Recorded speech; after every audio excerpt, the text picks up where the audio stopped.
uma pergunta e a Lucimar te fez essa pergunta aqui, ó. A formação dos princípios espíritas, encontramos a maioria estudando o espírito? Porque assim, ó, às vezes o movimento espírita diz assim, os princípios espíritas são Deus, imortalidade da alma, a reencarnação, pluralidade dos mundos. Vocês já devem ter ouvido falar isso, né, no movimento espírita. Mas isso é um erro.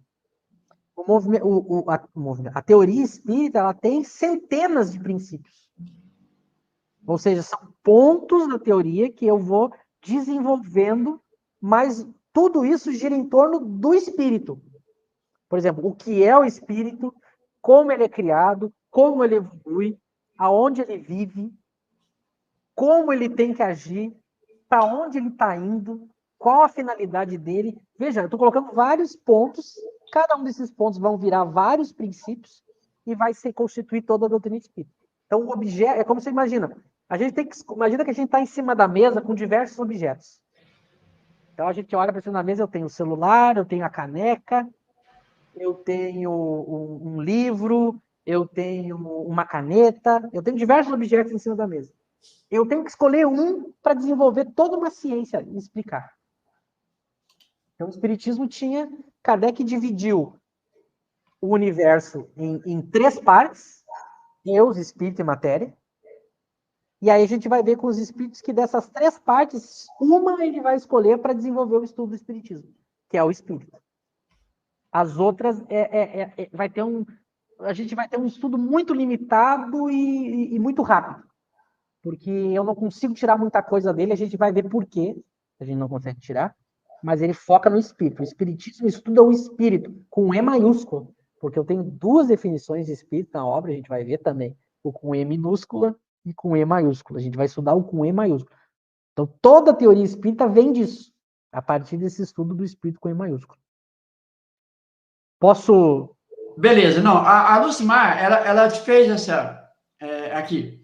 Poderia nos dizer o porquê Jesus não é um princípio do Espiritismo? Questão que gera desconforto no meio espírita. Nós vamos estudar isso a fundo na terceira parte, tá? Eu vou dar uma pincelada bem rápida, mas na terceira parte do Livro dos Espíritos, então veja, a terceira parte começa na questão 614. Então vai demorar. Olha, provavelmente nós estamos em 2024, talvez 2026 a gente chegue lá. Vai demorar mais para não, como vai demorar, a gente vai ver que Jesus surge no Espiritismo porque Kardec ele vai, ao conversar com os espíritos, perceber o seguinte: ele vai perceber que os espíritos são diferentes uns dos outros, tá? Imagina que eu estou conversando...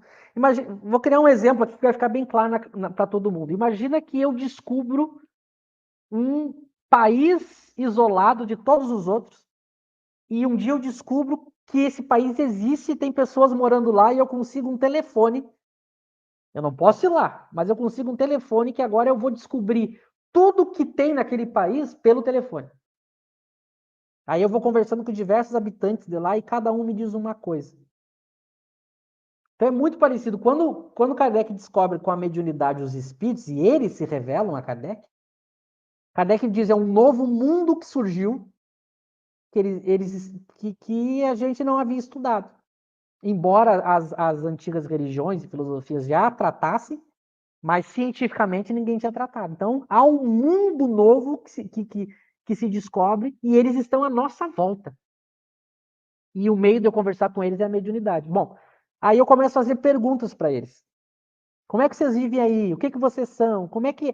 Imagina, eu vou fazendo um monte de perguntas. A pergunta que vem na cabeça. Aí Kardec percebe, bom, eu tenho um problemão de início, que quando eu faço uma pergunta para eles e eles respondem, eu não tenho garantia que a resposta é verdadeira.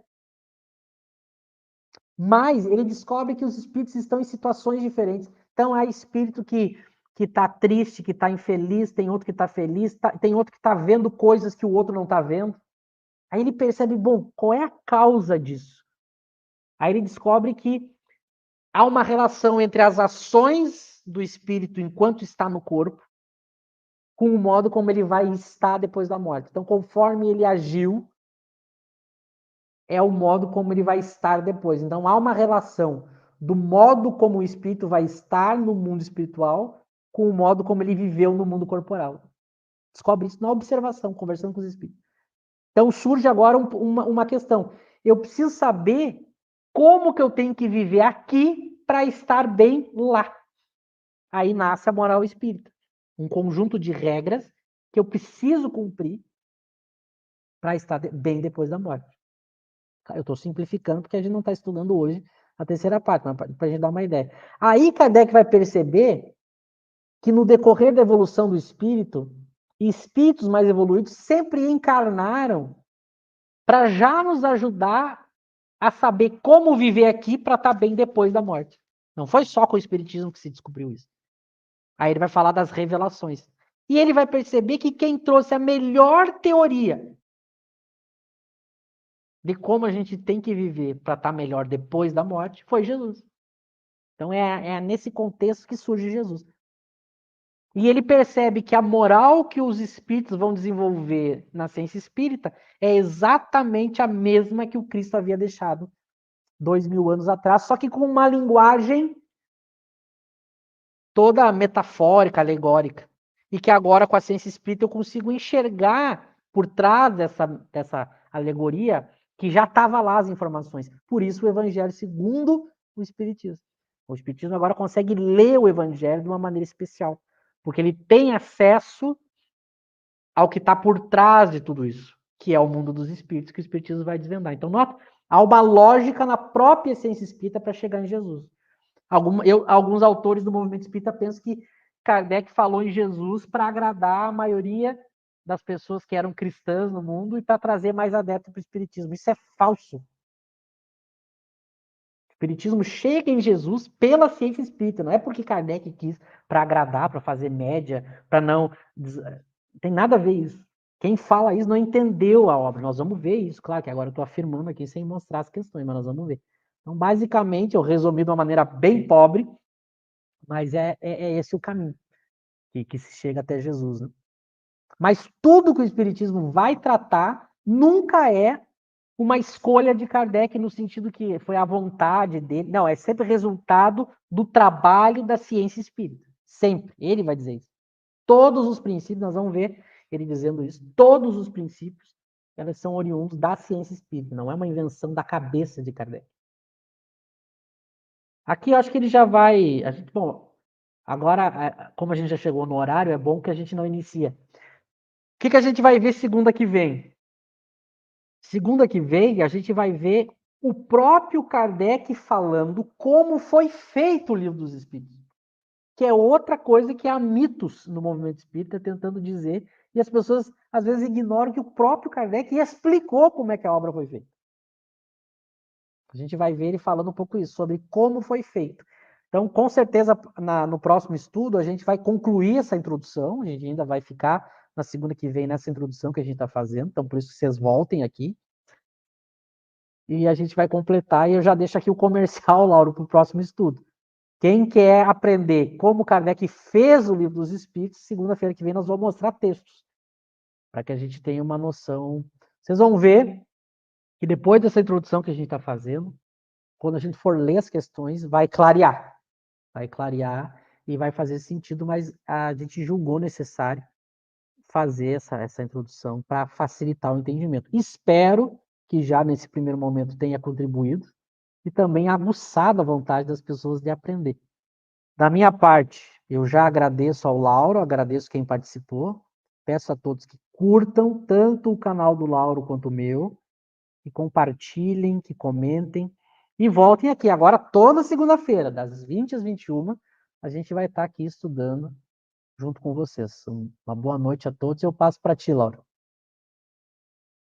Michel, obrigado. E assim, bom, você citou agora há pouco, você passou na sua fala, sobre a questão dos princípios, né? Bom, eu vim compreender um pouco a ideia de princípio, foi assistindo a live do Cosme, um vídeo gravado que já está no YouTube, quando ele dá a definição de princípio, olha, ele vai explicar, olha, o princípio é um ponto de partida.